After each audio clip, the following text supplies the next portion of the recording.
आज हम बात करेंगे हड़प्पा सभ्यता को लेकर के। हड़प्पा सभ्यता जो कि है आद्य ऐतिहासिक काल में आती है। इसमें कहा जाए तो हमें लिपि भी प्राप्त होती, परंतु उसे आज तक पढ़ा नहीं गया है, क्योंकि वो लिपि इस तरह से लिखी गई है कि शायद उसे पढ़ना बहुत ही मुश्किल है, जिससे कहा जाए तो आज तक ही पढ़ा नहीं जा। तो हम हड़प्पा सभ्यता को लेकर के अब बात करेंगे कि हड़प्पा सभ्यता में कहा जाए तो हमें मोहनजोदाड़ो से एक दाढ़ी वाले पुरुष की है कहा जाए तो प्रतिमा मिली है, और एक है नर्तकी की हमें प्रतिमा मिली है। साथ ही साथ हमें मोहरें भी मिली हैं। और कहा जाता है कि ये जो सभ्यता थी ये प्रथम जो नगरीय सभ्यता मानी जाती है। और भी बहुत सारी सभ्यता थी, परंतु इससे कहा जाए तो उत्कृष्ट कोई सभ्यता ही नहीं थी, क्योंकि ये बहुत ही अच्छी और नगर की तरह जैसे सभ्यता नगर होते उसी तरह ये सभ्यता थी। इसलिए इसे कहा जाता है प्रथम नगरीय सभ्यता। और साथ ही साथ इसे ये भी कहा जाता है कि ये कांस्य सभ्यता थी। जैसे अगर हम अब मनुष्य के टाइम की बात करें तो मनुष्य के टाइम पर हम देखते हैं कि तांबे का उपयोग होने लगा था, तो हम जो कहेंगे तांबे की सभ्यता, तो वैसे ही उनके समय में कहा जाता है कि कांस्य कांसे का इस्तेमाल बहुत ज़्यादा होता था, क्योंकि हमें कांसे की मूर्तियाँ भी बहुत ज़्यादा मिली हैं और कांसे का इस्तेमाल बहुत अधिक होता था। बहुत सारी प्रतिमाओं को लेकर के बहुत सारी चीज़ें हमें प्राप्त हुई हैं कांसे की। तो माना जाता है कि ये लोग कांसे का इस्तेमाल करते थे, तो कांस्य युगीन सभ्यता इसका नाम है। तो अब हम आगे है इसके बारे में पढ़ते हैं। तो हड़प्पा सभ्यता, इसका कहा जाए तो पूरी डेटिंग अभी इतनी नहीं पता चली है कि ये कब इसकी सभ्यता थी, परंतु कुछ लगभग करके ये माना जाता है कि ये सभ्यता कहा जाए तो कुछ वैज्ञानिकों के द्वारा ऐसा बताया गया है। तो ये सभ्यता ऐसे मानी जाती है, कोई किसी का कहना है कि ये सभ्यता 2500 ईसा पूर्व से लेकर के 1700 ईसा पूर्व के बीच में। कुछ लोगों का मानना है कि 3500 ईसा पूर्व से लेकर के 2500 ईसा पूर्व है। तो अभी पूरी एक्चुअल डेट नहीं है, परंतु लगभग माना जाता है कि 35 से 2500 के बीच में ये सभ्यता रही होगी। तो हड़प्पा सभ्यता का सबसे पहले हम परिचय लेते हैं। तो जो सिंधु घाटी सभ्यता ये विश्व की सबसे पुरानी सभ्यताओं में से एक मानी जाती है, और ये प्रथम नगरीय सभ्यता भी मानी जाती है। और सिंधु घाटी जो सभ्यता है ये सिंधु नदी और जो उसकी सहायक नदी है रावी हो गई, सतलुज हो गई, तो इन नदियों के पास में ये सभ्यता मिली है। और कहा जाए तो उन नदियों के पास में ये सभ्यता विकसित भी हुई थी। अब इस सभ्यता को हड़प्पा सभ्यता भी कहा जाता है। अब हड़प्पा सभ्यता इसलिए कहा जाता है क्योंकि जो हड़प्पा सभ्यता है या जो भी स्थल माना जाता है, पहली बार खोजा गया था वो भी दयाराम साहनी के द्वारा 1921 में, इसलिए इसका नाम हड़प्पा रख दिया गया। हड़प्पा के साथ में अगर हम बात करें तो हड़प्पा के साथ में बहुत सारे इसके नाम हैं, जैसे कि एक तो सिंधु घाटी सभ्यता हो गई, क्योंकि सिंधु नदी के पास में ये सभ्यता मिलती है, इस वजह से इसे सिंधु घाटी सभ्यता नाम रख दिया गया। वही हम दूसरी तरफ बात करें तो ये जो सभ्यता को कांस्य युगीन सभ्यता भी कहते हैं। कांस्य युगीन सभ्यता इसलिए कहते हैं क्योंकि इसमें कांसे का इस्तेमाल होता था बहुत ज़्यादा मात्रा में, तो इसे कांस्य युगीन सभ्यता कहा जाने लगा। और इसमें कहा जाए तो इसे हड़प्पा सभ्यता भी नाम है। हड़प्पा सभ्यता इसलिए नाम है क्योंकि जो प्रथम स्थल खोजा गया था, इस वजह से इसे हड़प्पा सभ्यता के नाम से भी जाना जाता है। और इसे सरस्वती सभ्यता के नाम से भी जाना जाता है। सरस्वती सभ्यता के नाम से क्योंकि ऐसा माना जाता है कि सिंधु नदी और जो गंगा नदी के बीच में पहले सरस्वती नदी जो कि बहा करती थी, परंतु आज के समय पर वो विलुप्त हो गई है। तो ऐसा माना जाता है कि ये सरस्वती सभ्यता भी रही होगी। फिर हम अब बात करते हैं इसके परिचय को लेकर के। तो इसके विस्तार की बात करें तो सिंधु का जो क्षेत्र विस्तार है, तो उत्तर की तरफ हम देखते हैं चिनाब नदी अखनूर के निकट मांदा तक उत्तर तक है। और फिर दक्षिण की साइड हम देखते हैं तो गोदावरी जो कि नदी मिलती है, वो भी दाइमाबाद वाला एरिया प्राप्त होता है। और फिर है पश्चिम की साइड हमें दासंग नदी जो कि मिलती है, जो सुतकांगेडोर तक मानी जाती है। और पूरब की साइड हमें हिंडन नदी मिलती है, वो भी आलमगीर तक, ये उत्तर प्रदेश की साइड था। अब हम पश्चिम से पूरब की तरफ देखें तो ये कितना है कि पश्चिम से हम पूरब की तरफ देखते हैं पहले, तो ये 1600 किलोमीटर है, 1600 किलोमीटर। वहीं उत्तर से लेकर के बात करें तो 1400 किलोमीटर तक फैला हुआ है। तो अब इसके विस्तार की बात कर चुके हैं, तो इसके हम काल निर्धारण के बारे में बात करते हैं, क्योंकि मैंने अभी ही बताया था कि काल निर्धारण में बहुत सारे वैज्ञानिकों ने बहुत सारे अपने मत दिए हैं, परंतु पूरी तरह से अभी किसी का क्लियर नहीं हो सका कि हाँ, कि मतलब इतने ही वर्ष ये पुरानी थी। तो माधव स्वरूप जो वत्स हैं, मतलब ये विद्वान हैं, तो उनके द्वारा है बताया गया है कि ये 3500 से लेकर के 2700 ईसा पूर्व के बीच में थी। वहीं जॉन मार्शल के द्वारा बताया गया है 3250 से लेकर के 2750 तक थी। वहीं डेल्स के द्वारा बताया गया है 2900 से लेकर के 1900 के बीच में। और ऑर्नेस्ट मैके उनके द्वारा बताया गया 2800 लेकर के 1500 ईसा पूर्व के बीच में लेकर के। अब 2500 से लेकर के 1500 ईसा पूर्व जो कि मार्टिमर हाइलर के द्वारा बताया गया है। अब डीपी अग्रवाल के द्वारा बताया गया है कि ये 350 से लेकर के 1750 मानी जाती। वही फेयर सर्विस के द्वारा बताया गया 2000 से लेकर के 1500। अब इसमें आप ये अंदाज़ा लगा रहे होंगे कि ये लोग बात तो 2500 कहा जाए तो 3000 से लेकर के या 2500 हम देख सकते हैं, ये एक बात हो रही। या तो एक हम पूरा एवरेज के हिसाब से निकाले तो 2500 से लेकर के 1700 के बीच में ये बात हो रही है। तो अंदाज़ा ऐसे ही लगा लिया गया कि 2500 से लेकर के 1700 के बीच में ये सभ्यता उत्पन्न हुई होगी। तो इसके हम काल निर्धारण की बात कर चुके हैं। अब वैसे तो स्थल की बात करें तो हमें स्थल के रूप में कहा जाता है कि 1700 स्थल हमें प्राप्त होते, 1500 या 1700 स्थल प्राप्त होते। परंतु मुख्य स्थल की बात करें तो हड़प्पा हो गया, जो कि सबसे पहले खोजा गया। फिर मोहनजोदाड़ो, ऐसा माना जाता है कि हड़प्पा और मोहनजोदाड़ो मतलब राजधानी थी। और लोथल प्राप्त होता है, धौलावीरा प्राप्त होता है, कालीबंगा, चन्हुदड़ो, बनावली। ये 7 जो हैं ये बहुत ही मुख्य है कहा जाए तो स्थल माने जाते हैं हड़प्पा सभ्यता में।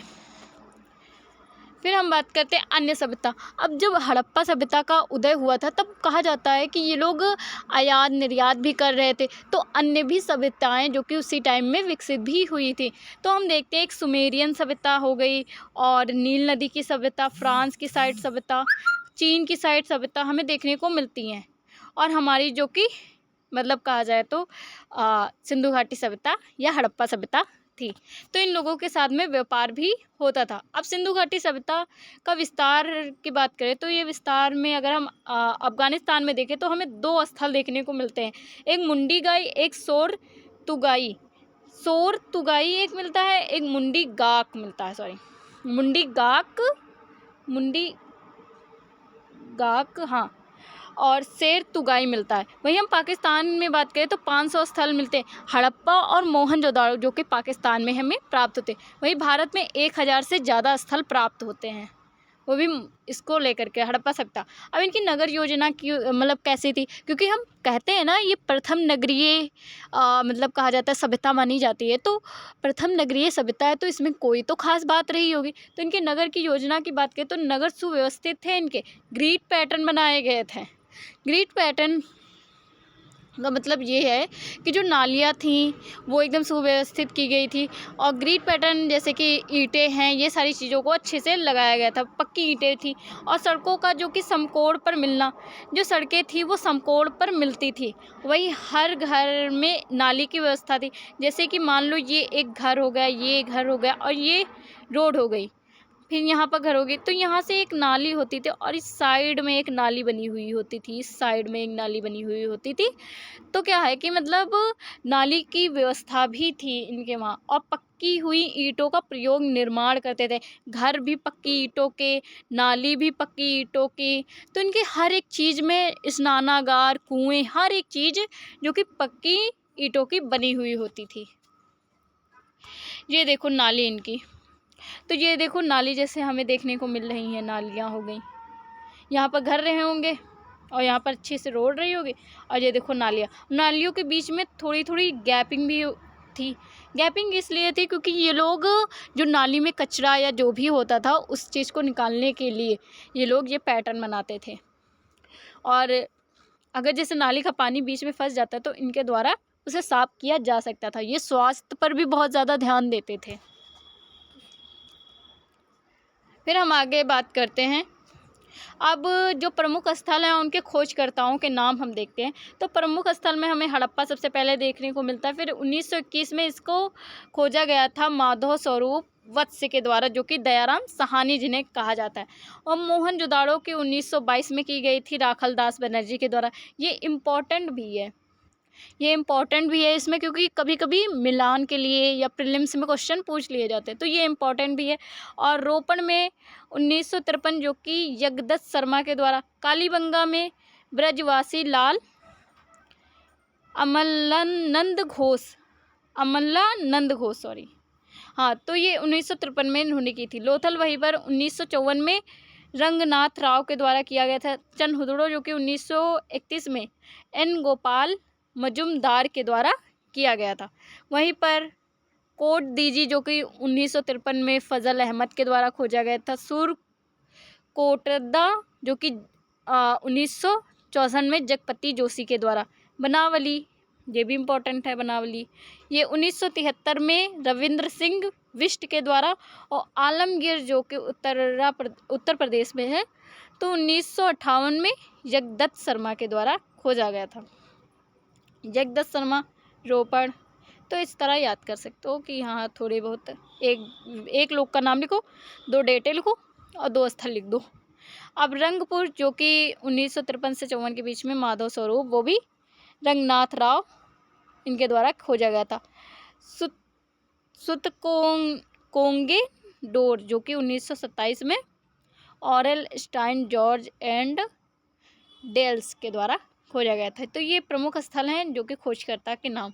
अब इसमें साफ साफ नहीं दिख रहा, परंतु एक यहाँ पर है, एक यहाँ पर है, एक यहाँ मोहनजोदाड़ो हो गया, यहाँ पर हड़प्पा हो गया, यहाँ हो गई, यहाँ हो गई। ये देखो, इतना स्थल आपको देखने को मिलेगा, ये इतने स्थल पर थी। परंतु अभी ऐसा भी माना जा रहा है कि इस एरिया में भी शायद हड़प्पा सभ्यता फैली हुई थी, परंतु अब क्या है कि मानव बस्ती वहाँ पर बस गई है, तो वो उसका उत्खनन करना बहुत ज़्यादा मुश्किल हो सकता है। तो इस वजह से अभी पूरी तरह से साक्ष्य भी नहीं प्राप्त हुए। अगर पूरी तरह से उत्खनन हो जाएगा तो डेट भी पता चल जाएगी कितने पुराने थे, और अब इतने में ही उन्होंने उत्खनन किया है, तो इतने ही साक्ष्य प्राप्त हुए हैं। अब प्रमुख नगरीय स्थल की बात करें तो हमें हड़प्पा मिलता है, जिसमें मोंटगोमरी जो कि जिला में मतलब कहा जाए तो ये हड़प्पा सभ्यता जो कि स्थित थी, और रावी नदी के बाईं तरफ ये पाया गया है। मतलब स्थल क्या हुआ था कि 1853 में रेल लाइन बिछ रही थी। तब रेल लाइन में क्या हुआ पंजाब की साइड में, तो रेल लाइन में क्या किया कि वो जो भी लोग थे या इंजीनियर लोग थे, उन्होंने क्या किया कि वो हड़प्पा सभ्यता के ईंटें को लेकर के उस रेलवे लाइन में लगा दिया, जिससे क्या हुआ कि वो सभ्यता हमें बहुत ही, कहा जाए वैसे तो हमें एक मंजिल तक कुल घर प्राप्त हो सकते थे और अच्छे से मतलब हमें साक्ष्य भी प्राप्त हो सकते थे, परंतु जब ईंटों का बहुत अधिक मात्रा में उपयोग हो गया तो ये सभ्यता एकदम उजड़ सी गई थी।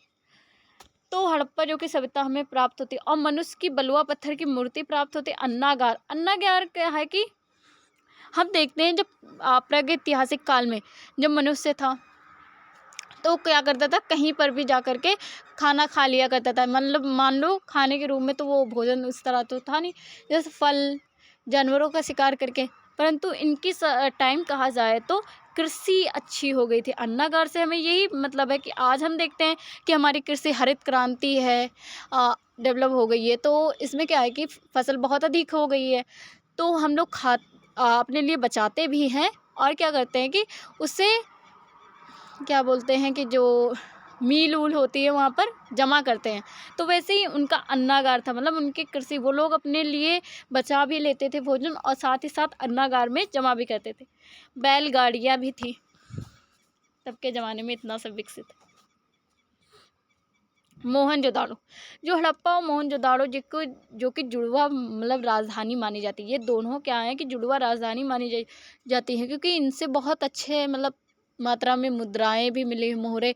तो ऐसा माना जाता है कि शायद यहाँ पर राजधानी रही होंगी, यहाँ पर कामकाज हुआ करता है।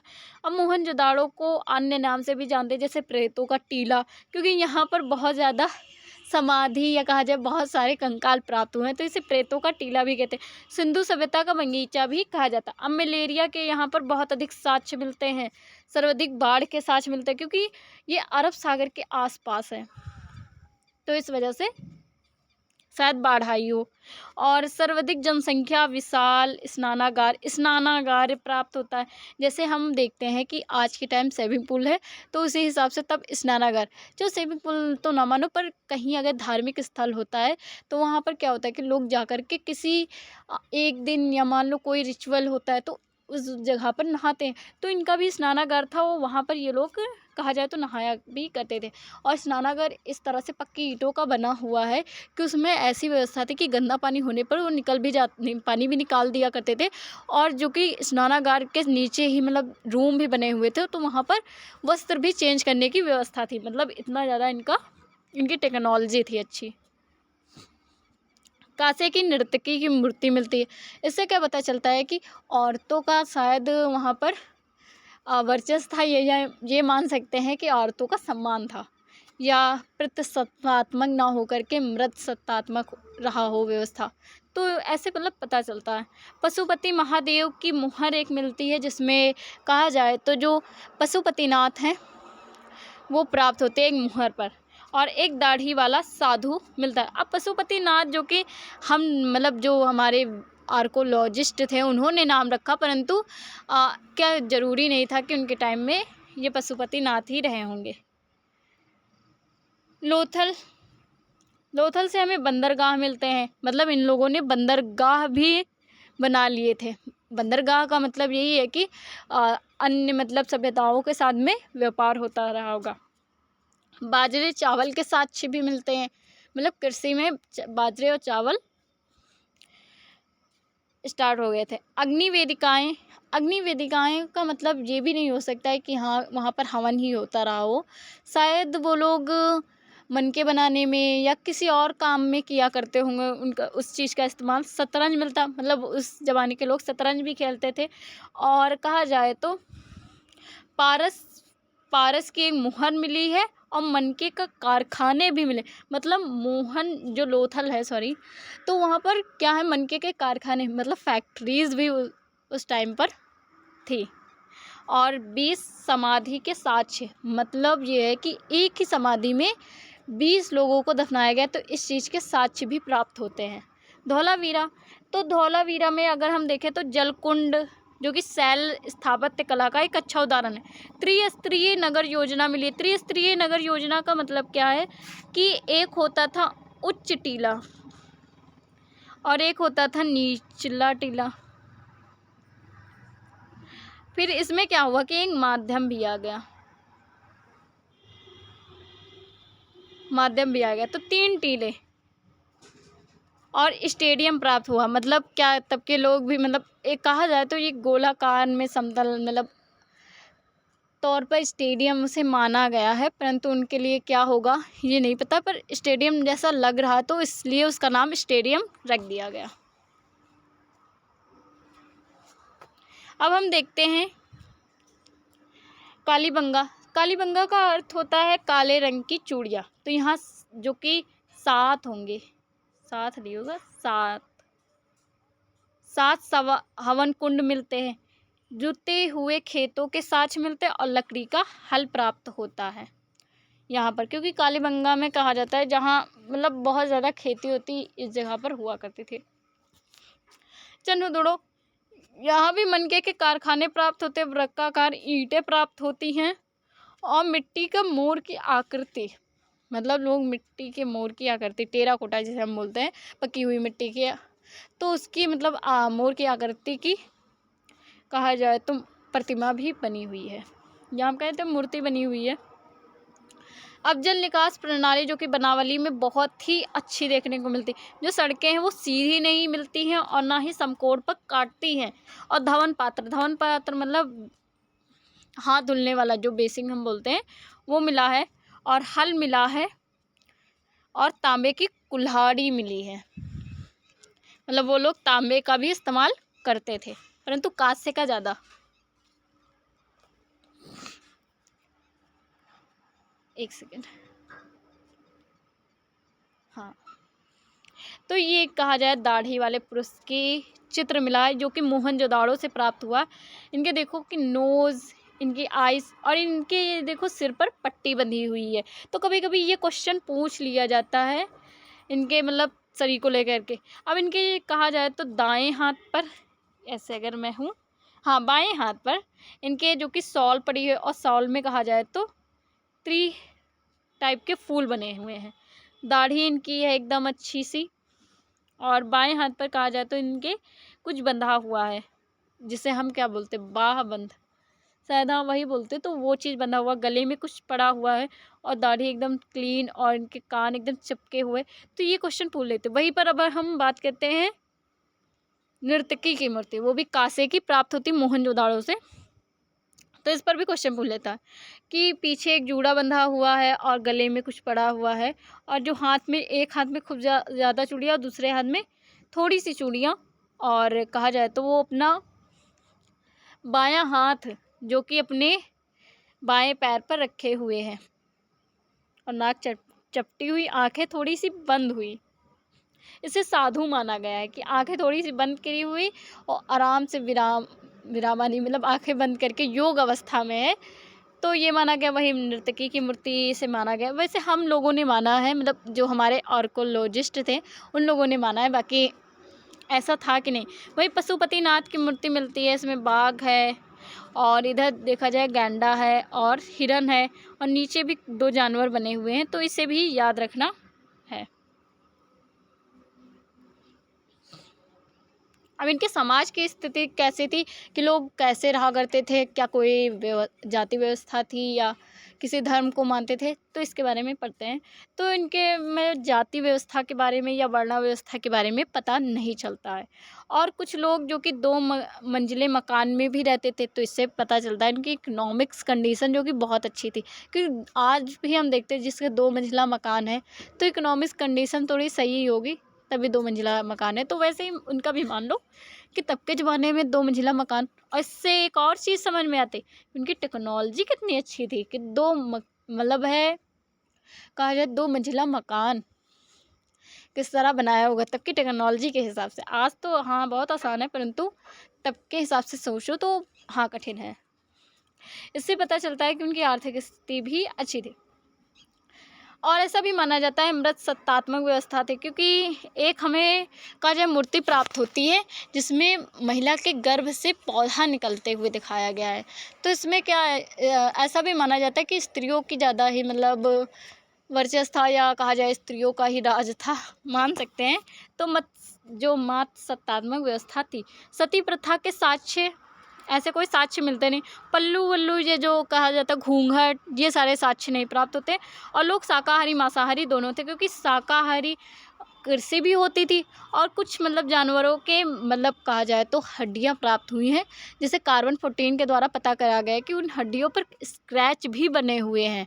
और मतलब जो कार्बन 14 होता है उससे तो वो निकाला जाता है कि कितने साल पुरानी। और जो हड्डियां प्राप्त हुई उनसे मतलब उनको देखा गया तो उन पर स्क्रैच भी है, जैसे काटा गया है। तो ऐसा माना जाता है कि हाँ मतलब वो था, मतलब कहा जाए तो मांसाहारी भी थे। और इससे एक और भी चीज़ पता हो चलती है कि शायद बलि प्रथा भी रही हो, क्योंकि उसमें भी तो काट सकते हैं। धार्मिक स्थिति, मंदिर के कोई साक्ष्य नहीं मिलते। शायद वो लोग मंदिर मतलब ये बनाना जानते ना हो, या उनको दिमाग में नहीं आया हो कि मंदिर बनाना चाहिए कि ना बनाना चाहिए, तो ये अभी पता नहीं है। तो मंदिर के कोई साक्ष्य नहीं मिलते। मातृ देवी पशुपति वृषभ की मतलब है वो मोहनजोदाड़ो से मुहर जो कि प्राप्त हुई है। और कालीबंगा से अग्निकुंड के साक्ष्य मिले। परंतु ये सारी चीज़ें कहा जाए तो जो हमारे पुरातत्वविद हैं उन्होंने बताया है कि मातृ देवी उन्हें माना है, परंतु कोई क्लियर नहीं है कि हाँ मतलब मातृ देवी ही उनकी रही होंगी। धार्मिक स्थिति के बाद में अब हम आर्थिक स्थिति की बात करें तो कृषि का महत्व अधिक था, क्योंकि कालीबंगा से हमें जुते हुए खेतों के साथ मिलते हैं। 9 तरह के अनाजों की मतलब है बारे में पता चलता है। और कृषि अन्नागार ये सारी चीज़ें, तो कृषि का महत्व तो था। और जो फसलों के साक्ष्य प्राप्त होते हैं उससे पता चलता है। कालीबंगा में जुते हुए खेतों के बारे में पता चलता है। व्यापार और वाणिज्य जो कि सुमेरियन सभ्यता भी थी, और मिस्र की सभ्यता और नील नदी की सभ्यता के साथ में व्यापार भी होता था। आयातित वस्तुओं की बात करें तो आयात करने में तो वो शायद है, जैसे कि क्या मानते हैं कि एक जैतून का कुछ तेल था, और भी जैसे आयातित वस्तुएं में इतना नहीं, पर निर्यात वस्तुओं में पता है कि शायद जो मतलब सीप के जो मोती होती हैं, ये सारी हाथी दांत, ये सारी चीज़ें आयात किए जाते थे। और ये लोग कुत्ता भी मतलब कहा जाए तो पाला करते थे। इसके बारे में पता चलता है। अब शिल्प और उद्योग के बारे में बात करें तो कपड़ा उद्योग प्रमुख उद्योग था। कपड़ा उद्योग के बारे में कहा जाए तो ज़्यादातर स्थलों पर पता चलता है। तो कपड़ा उद्योग इनके में प्रमुख माना जाता है। मनका प्राप्त हुए, जो कि स्त्रियां या पुरुष दोनों ही मनके को पहना करते थे, क्योंकि तब जो मतलब साक्ष्य मिले हैं तो उसमें पुरुष भी है गहनों को पहनता था, स्त्रियां भी गहनों को पहनती थी। मृद भांड मतलब पकी हुई मिट्टियों के बर्तन, क्योंकि कुम्हार की चौक प्राप्त होती है तो उसका इस्तेमाल करके ये लोग मिट्टी के बर्तन बनाया करते थे। और हाँ, जैसे निर्यातित वस्तुओं में मिट्टी के बर्तन भी ये लोग भेजा करते थे। और सीप आदि की चीज़ें भी प्राप्त हुई हैं। लोहे के कोई साक्ष्य प्राप्त नहीं होते, मतलब लोहा इनके पास में कहा जाए नहीं था लोहा। अब लिपि की बात करते हैं और मोहर की बात करें तो 2500 मोहर जो कि पूरी प्राप्त हुई हैं, उसमें से जो कि 1200 कहा जाता है मोहरे, जो कि मोहनजोदाड़ो से ही प्राप्त हुए। अब मोहनजोदाड़ो से 1200 प्राप्त हुई तो ऐसा माना जाता है कि राजधानी रही हो, या कोई वहाँ पर व्यापार संबंधी कुछ नगर ये रहा होगा, बहुत ज़्यादा डेवलप नगर रहा होगा, इस वजह से वहाँ पर सबसे ज़्यादा मोहरें प्राप्त हुई हैं।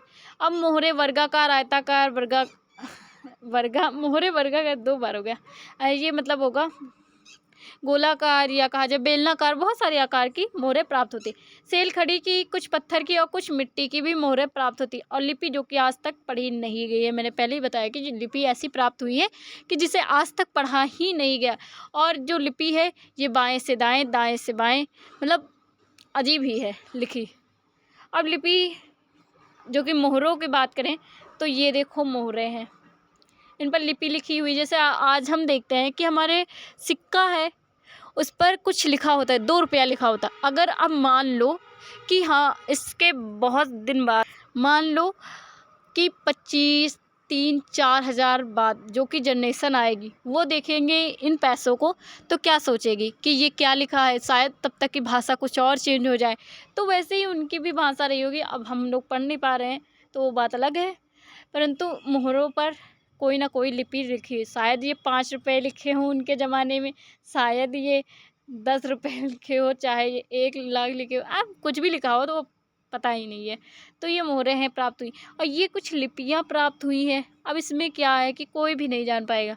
जैसे ये नोट जैसी लगती है, ये स्वास्तिक चिन्ह लगता है। अब क्या जरूर पता है कि वो लोग स्वास्तिक ही बनते थे।